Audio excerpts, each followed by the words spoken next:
jumpa dengan Suara Veritas. Salam Veritas, semangat perubahan semua untuk Tuhan. Injil pada hari ini diambil dari Injil Lukas bab 5 ayat 1 sampai dengan 11. Pada suatu kali, Yesus berdiri di pantai Danau Genesaret, sedang orang banyak mengerumuni dia hendak mendengarkan firman Allah. Ia melihat dua perahu di tepi pantai. Nelayan-nelayannya telah turun dan sedang membasuh jalannya. Ia naik ke dalam salah satu perahu itu, yaitu perahu Simon, dan menyuruh dia supaya menolakkan perahunya sedikit jauh dari pantai, lalu ia duduk dan mengajar orang banyak dari atas perahu. Setelah selesai berbicara, ia berkata kepada Simon, "Bertolaklah ke tempat yang dalam dan tebarkanlah jalamu untuk menangkap ikan." Simon menjawab, "Guru, telah sepanjang malam kami bekerja keras dan kami tidak menangkap apa-apa. Tetapi karena Engkau menyuruhnya, aku akan menyebarkan jala juga." Dan setelah mereka melakukannya, mereka menangkap sejumlah besar ikan, sehingga jala mereka mulai terkoyak.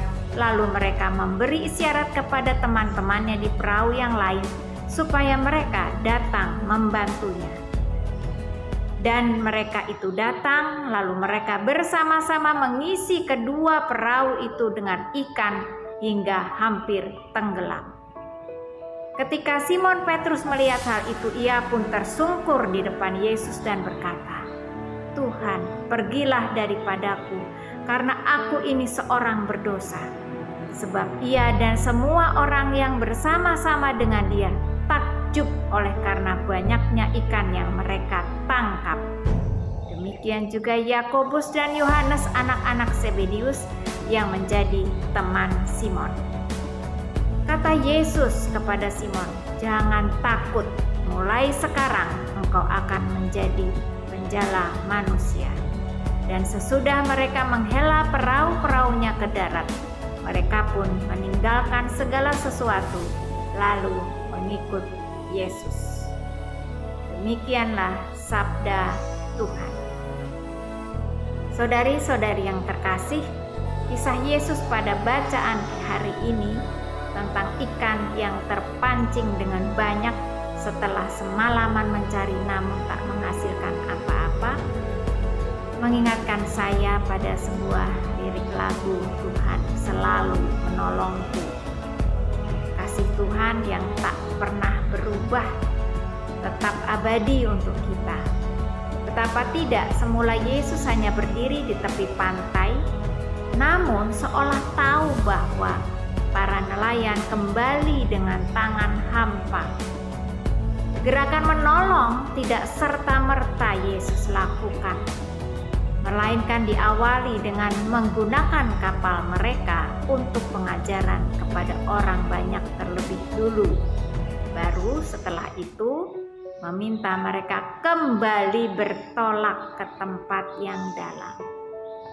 Nah, saudara-saudari yang terkasih, kepatuhan mereka inilah pada kehendak Tuhan yang kemudian mengatasi pemikiran dan pengetahuan sendiri, sehingga menghasilkan tangkapan ikan yang demikian banyak. Kesediaan untuk kembali bertolak juga tidak mudah diikuti bila tidak percaya pada yang meminta. Kepercayaan juga tidak akan mudah tumbuh bila tak mengenal siapa dia. Bukan karena dia lebih tua semata-mata atau karena memiliki kedudukan tertentu, melainkan karena apa yang diajarkan itu selaras dengan yang dilakukannya. Apa yang diucapkan senantiasa memberi keteduhan dan sukacita batin. Dalam bulan kitab suci ini, saatnya kita menggunakannya waktu untuk semakin mengenal ajaran kasih-Nya yang selalu menjaga dan menolong kita setiap waktu. Baca kitab suci sesuai dengan keyakinan kita dan merenungkannya serta melaksanakannya. terlebih dalam situasi yang masih terbatas ini, agar masih dapat bersyukur dan bersukacita. Ingat dengan lirik lagu ini, yakin Tuhan memberkati, ku yakin Tuhan melindungi, burung di udara Tuhan pelihara karena kasih-Nya. Tuhan selalu menolongku, selalu menjagaku, sehelai di rambutku tak akan terjatuh tanpa seizin-Mu.